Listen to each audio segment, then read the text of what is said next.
Hello everyone, I am पारस और आज हम डिस्कस करेंगे कि मोल क्या होता है, मोलर मास क्या होता है और कुछ न्यूमेरिकल से सॉल्व करेंगे। ठीक है, तो सबसे पहले आप ये समझ लो कि मोल क्या होता है। तो मोल बेसिकली एक नंबर होता है। जैसे अगर मैं आपको बोलूँ कि 1 डजन में कितनी यूनिट्स होती हैं, तो आप बोलोगे 12 होती हैं। क्योंकि अगर मैं बोलूँ कि मेरे को 1 डजन बनानास दे दो तो 12 बनानास आएंगे 1 डजन में। ठीक है, मैं बोलूँ 1 पेयर चॉकलेट दे दो तो चॉकलेट कितनी आएंगी, 1 पेयर में 2 चॉकलेट आएंगी। ठीक है, तो जैसे 1 डजन में 12 यूनिट होती हैं, 1 पेयर में 2 यूनिट होती है, वैसे ही 1 मोल में 6.022 इंटू 10⁻23 यूनिट्स होती हैं। ठीक है, तो अगर मैं आपको बोलूँ कि 1 डजन चॉकलेट दे दो तो आप मेरे को दोगे 12 चॉकलेट। अगर मैं बोलूँ 1 पेयर चॉकलेट दे दो तो आप मेरे को दोगे 2 चॉकलेट। और मैं बोलूँ कि मेरे को 1 मोल चॉकलेट दे दो तो फिर आप दोगे 6.022 इंटू 10⁻23 चॉकलेट्स। ठीक है, बेसिकली कितना बड़ा नंबर हो गया ना मोल, है ना। तो बेसिकली हम मोल का यूज वहां पे करते हैं जब हम केमिस्ट्री के मॉलिक्यूल्स एटम्स की बात करते हैं। क्योंकि केमिस्ट्री में हमारे पास एटम्स और मॉलिक्यूल्स की बात होती है, इसलिए ही हम मोल्स का यूज कर लेते हैं। वरना इतनी ज़्यादा क्वांटिटी में हमारे पास कोई चीज़ होती ही नहीं कि हम उसको मोल, उसकी यूनिट मोल बना दें। ठीक है, तो बेसिकली आपको समझना ये है कि मोल एक नंबर है और एक मोल में कितनी चीज़ें आती हैं, 6.022 इंटू 10⁻23, है ना। तो इसको हम ऐसे बोल देते हैं कि मोल, 1 मोल में 6.022 इंटू 10⁻23 यूनिट्स आती है। तो अब अगर मैं बोल दूं कि मेरे को कोई भी चीज 1 मोल चाहिए, मेरे को 1 मोल पेन चाहिए, तो आपको इतने पेन देने पड़ेंगे मेरे को। ठीक है, तो सिंपल सा आपको समझ आ गया क्या कि मोल क्या होता है। मोल बेसिकली एक नंबर होता है। ठीक है, अब इसके बाद हम ये देखेंगे कि मोलर मास क्या होता है। मोलर मास क्या होता है, तो आप इसको ऐसे समझो कि जो मोलर मास होता है ना, वो 1 मोल सब्सटेंस का मास होता है ग्राम में। मोलर मास क्या होता है, 1 मोल एटम है मेरे पास, उनका जितना ग्राम में मास होगा उसको हम बोल देंगे मोलर मास। ठीक है, इसको ऐसे समझो जैसा मैंने आपको बोल दिया कि मेरे पास ना एक कार्बन है, मेरे पास एक कार्बन है, इसका मास बता दो तो आप बताओगे 12 AMU होता है। AMU क्या है, मैंने आपको पहले वीडियो में बताया था, एटॉमिक मास यूनिट। ठीक है, तो मैंने आपको बोला कि मेरे पास एक कार्बन है, इसका आप मास बता दो तो आप बताओगे 12 AMU।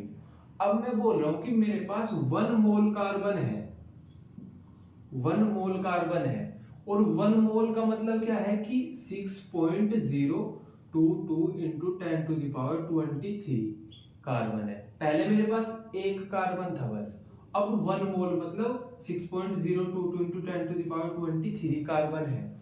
मैं ये बोल रहा हूं कि अब इतने कार्बन का मेरे को मास बता दो।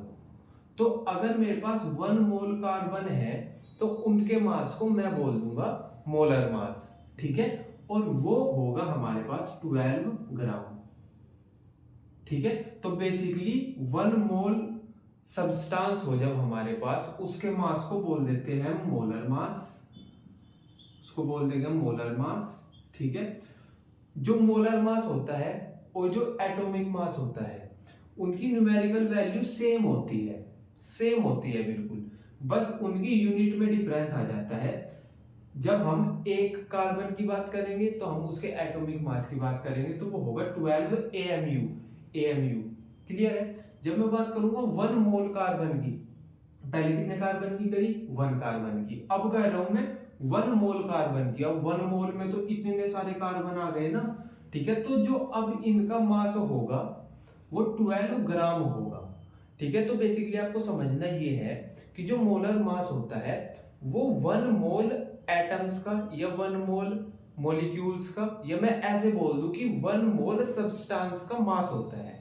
जब भी हम एक एटम का मास बताते हैं, जैसे मेरे पास एक एटम है, मैं उसको बोल दूंगा एटॉमिक मास। अगर मेरे पास 1 मोल एटम है तो मैं उसको बोल दूंगा मोलर मास। क्लियर है ये वाली चीज। ठीक है, तो बेसिकली हमको ये समझ आ गया कि मोल क्या होता है और हमको ये भी समझ आ गया कि मोलर मास क्या होता है। ठीक है, अब मैं आपको ये बोल रहा हूँ कि अब अगर आपको ऐसा लिख के दे दिया जाए कि हमारे पास 1 मोल हाइड्रोजन एटम है,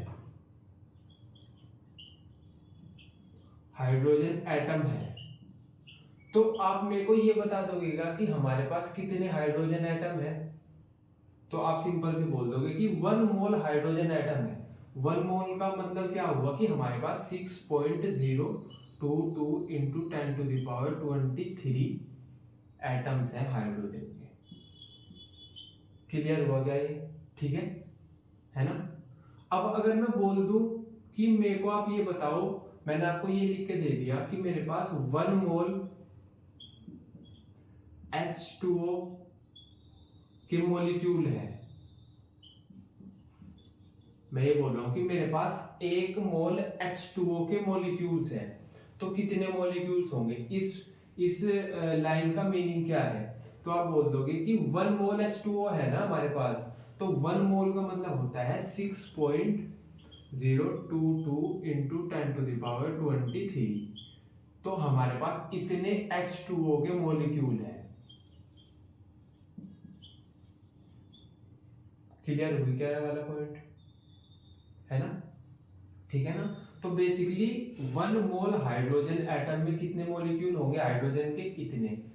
1 मोल H2O मॉलिक्यूल में H2O के कितने मॉलिक्यूल होंगे? इतने।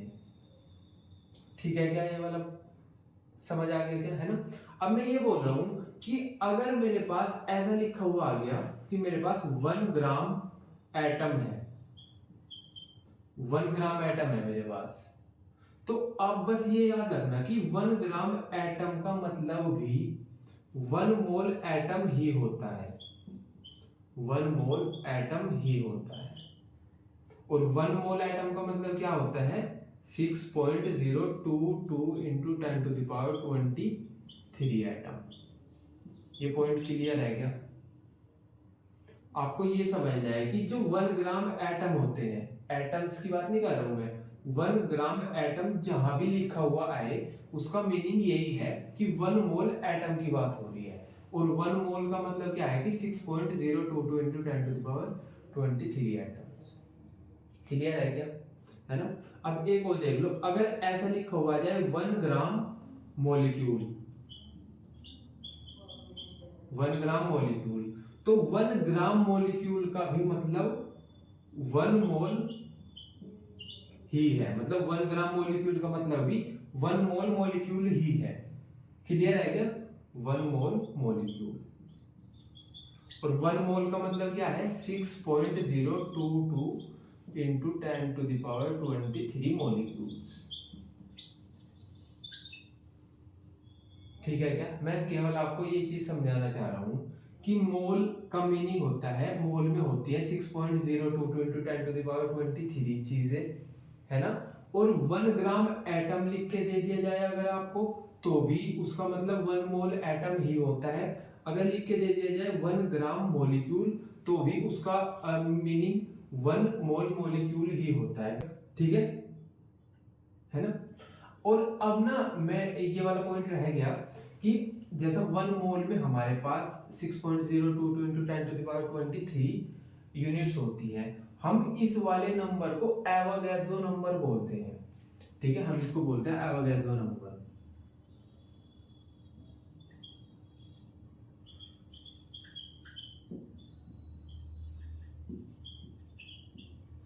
ठीक है क्या? तो बेसिकली हमने ये समझ लिया मोल क्या होता है।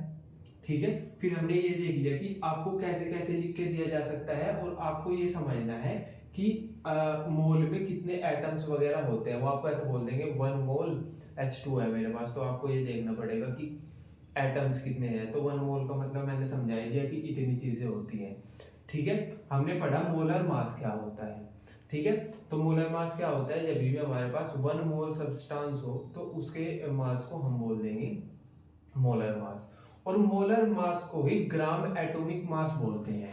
मोलर मास को ही हम बोलते हैं GAM। GAM का मीनिंग क्या हो गया? ग्राम एटॉमिक मास। क्लियर है क्या? ठीक है ना।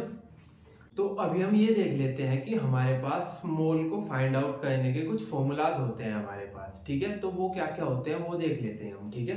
तो फर्स्ट होता है हमारे पास, फर्स्ट फॉर्मूला होता है जब हमारे पास कोई सब्सटेंस हो, फॉर सब्सटेंस,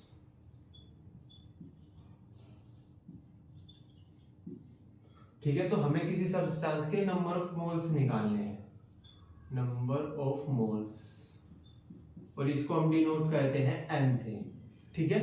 तो हमारे पास कैसे निकलेंगे, हमारे पास गिवन मास होगा कुछ, गिवन मास, और हम डिवाइड कर देंगे उसको GAM से, ग्राम एटॉमिक मास। ग्राम एटॉमिक मास और मोलर मास सेम ही होते हैं, क्लियर है क्या, ठीक है। तो बेसिकली अगर हमारे पास कोई सब्सटेंस है, हमको उसके मोल फाइंड आउट करने हैं, तो हमको मास पता होना चाहिए कि उस सब्सटेंस का मास कितना है, और हमें उसका ग्राम एटॉमिक मास पता होना चाहिए, या मैं बोल दूं मोलर मास पता होना चाहिए, ठीक है। मोलर मास क्या होता है, एक मोल एटम्स का मास, क्लियर है क्या, ठीक है ना। तो मैं ऐसे लिख दूं क्या कि जो हमारे पास ग्राम एटॉमिक मास होता है, ग्राम एटॉमिक मास इक्वल होता है 1 मोल मास के, ठीक है। और 1 मोल, अगर मेरे पास कोई भी 1 मोल सब्सटेंस है तो उसके मास को मैं बोल दूंगा मोलर मास। तो बेसिकली आपको यहां से ये समझ आ गया हो गया कि जो ग्राम एटॉमिक मास होता है उसी को हम 1 मोल मास बोलते हैं, और 1 मोल मास को बोलते हैं मोलर मास। तो ग्राम एटॉमिक मास और मोलर मास सेम ही चीज होती है, क्लियर है क्या, ठीक है। अभी ये हमारे पास फॉर्मूला आ गया, हम मोल फाइंड आउट कर सकते हैं जब हमारे पास सब्सटेंस हो। तो सब्सटेंस का गिवन मास होगा हमारे पास कुछ, और ग्राम एटॉमिक मास या मोलर मास हमको पता होगा उसका, या गिवन होगा, हम उसका मोल्स निकाल लेंगे, ठीक है। एक सेकंड फॉर्मूला है हमारे पास, जब हमारे पास कुछ पार्टिकल्स गिवन हो हमको, फॉर पार्टिकल्स, हमको पार्टिकल्स गिवन है कि हमारे पास इतने एटम्स हैं या इतने मॉलिक्यूल्स हैं, ठीक है। तब हमको मोल्स फाइंड आउट करने हैं, तो वो कैसे करेंगे ये देख लो एक बार, number of moles,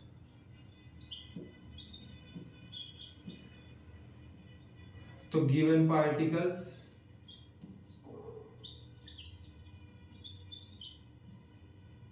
upon Na, Na क्या है हमारे पास, Avogadro number, Avogadro number 6.022 into 10⁻23, ठीक है। तो बेसिकली जब क्वेश्चन में वो हमको मास दे के रखेगा सब्सटेंस का, तो हम ये वाला फॉर्मूला यूज करेंगे मोल को फाइंड आउट करने के लिए। जब वो क्वेश्चन में हमको पार्टिकल्स का नंबर दे के रखेगा और हमसे मोल फाइंड आउट कराएगा, तो हम ये वाला फॉर्मूला यूज करेंगे, ठीक है। Na क्या है, एवोगाड्रो नंबर है जिसमें होता है 6.022 इंटू 10⁻23, ठीक है, क्लियर हो गया। अब लास्ट फॉर्मूला और देख लो, इसका एक फॉर्मूला ये है कि जब भी हमको वो गैस दे दे कोई, फॉर गैस, ठीक है, तो हम कैसे करेंगे मोल को find out, N is equal to given volume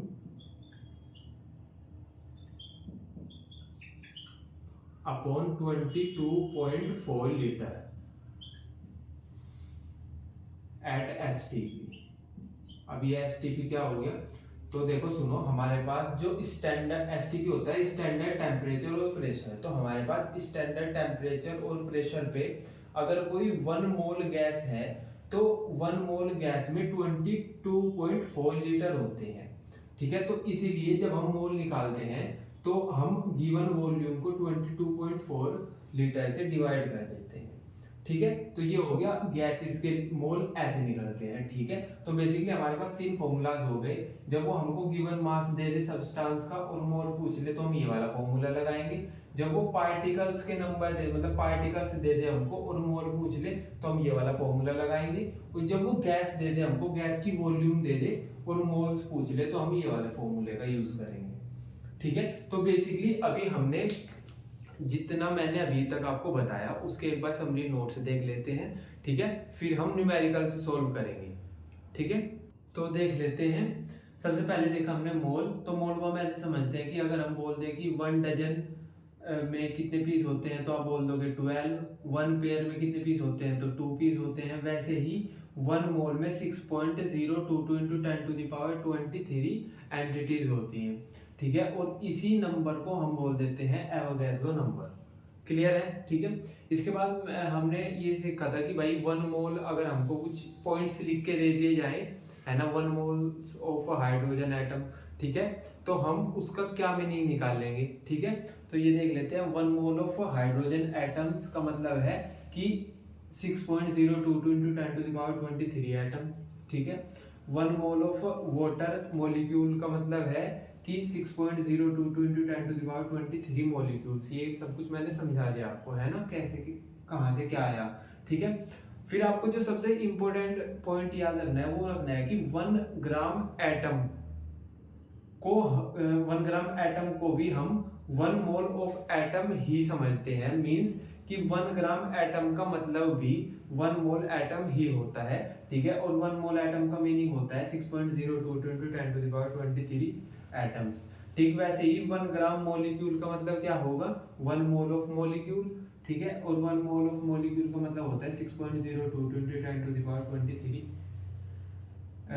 molecules, ठीक है।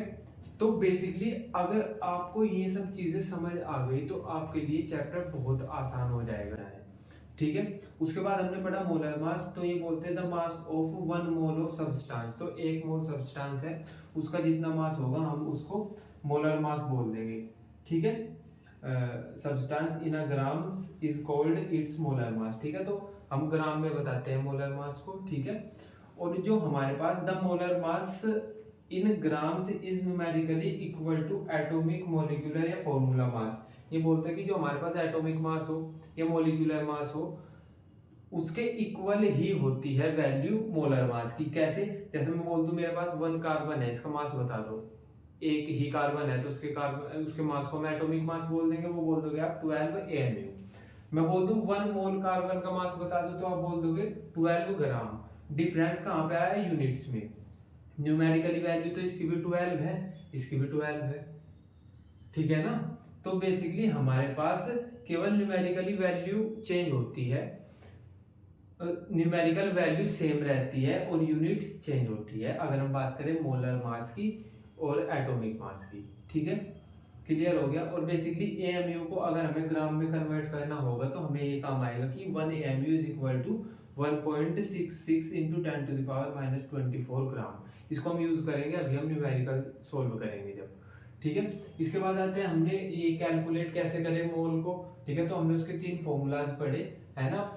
फर्स्ट फॉर्मूला है हमारे पास, जब हमारे पास सब्सटेंस हो तो उसका given mass upon gram atomic मास को उससे डिवाइड करेंगे, हम गिवन मास को ग्राम एटॉमिक मास से डिवाइड करेंगे तो हमारे पास सब्सटेंस के मोल आ जाएंगे।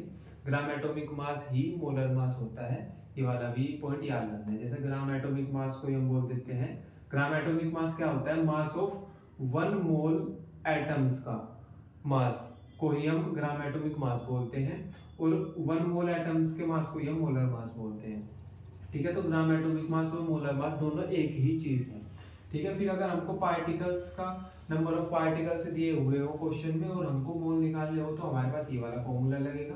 अगर हमको गैस की वॉल्यूम दी हुई हो और उन्होंने हमारे से मोल फाइंड आउट करा रहे हैं तो ये वाला फॉर्मूला लगेगा, ठीक है। इसका फॉर्मूला होता है given volume upon 22.4 litre at STP, ठीक है। तो 22.4 लीटर क्यों आया, STP क्या है, तो STP बेसिकली स्टैंडर्ड टेम्परेचर और प्रेशर होता है, ठीक है। ये ऐसा बोलते हैं कि अगर हमारे पास स्टैंडर्ड टेम्परेचर और प्रेशर पे 1 मोल गैस है ना तो उसकी जो वॉल्यूम होगी वो 22.4 लीटर होगी, इसलिए हमने यहाँ पे गिवन वॉल्यूम को 22.4 लीटर से डिवाइड किया है। मैंने लिख भी दिया 1 mole of gas occupies a volume of 22.4 litre at STP।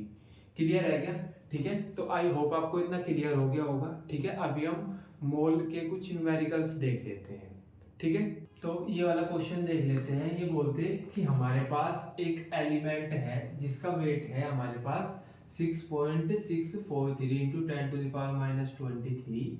Number of moles बता दो मेरे को एटम्स का इन इट्स 20 kg। तो ये बोलते हैं कि हमारे पास 20 kg एटम्स हैं, उसके नंबर ऑफ मोल्स बता दो आप। ठीक है, तो हमारे पास इन्होंने गिवन मास कितना दिया हुआ है, given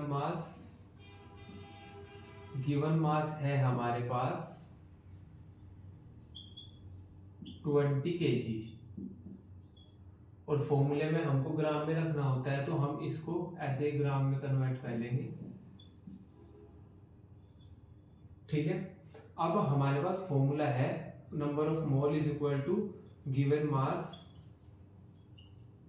mass upon gram atomic mass या मोलर मास। ठीक है, तो गिवन मास हमारे पास कितना है, ये हो गया गिवन मास, तो 20 इंटू 10⁻³ ग्राम। अब ग्राम एटॉमिक मास हमको पता नहीं, अगर हमको ग्राम एटॉमिक मास इन्होंने दिया हुआ होता तो हम उसको डायरेक्ट यहाँ पे रखते और मोल फाइंड आउट कर लेते, लेकिन उन्होंने हमको ग्राम एटॉमिक मास नहीं दिया हुआ और हमको ग्राम एटॉमिक मास चाहिए। तो ग्राम एटॉमिक मास मैंने आपको बताया था, मास होता है Na एटम्स का, Na एटम्स के मास को ही तो मतलब 1 मोल एटम्स के मास को ही तो हम ग्राम एटॉमिक मास बोलते हैं। ठीक है, तो मैं इसको ऐसे लिख सकता हूं क्या कि 1 मोल एटम्स के मास को हमने बोल दिया ग्राम एटॉमिक मास। ठीक है, और 1 मोल में कितने हमारे पास कितना नंबर होता है, कितनी यूनिट्स होती हैं, उसको बोल देंगे हम 6.022 इंटू 10⁻23। तो ग्राम एटॉमिक मास इतने एटम्स का मास होता है, और उन्होंने एक एटम का मास दिया हुआ है, उन्होंने एक एटम का 1 एटम का दिया हुआ है हमको 6.643 इंटू 10⁻⁻23।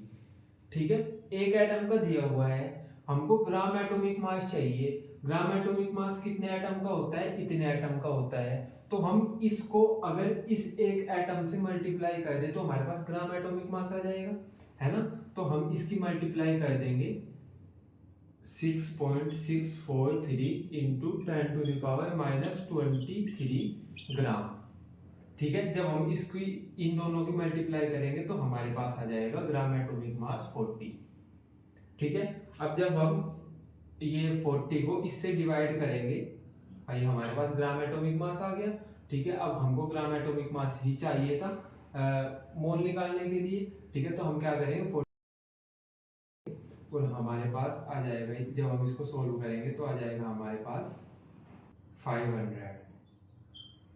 ठीक है, तो बेसिकली हमारे पास डी इसका करेक्ट आंसर हो जाएगा। ठीक है ना, तो ये आई होप आपको ये वाला क्वेश्चन समझ आ गया होगा।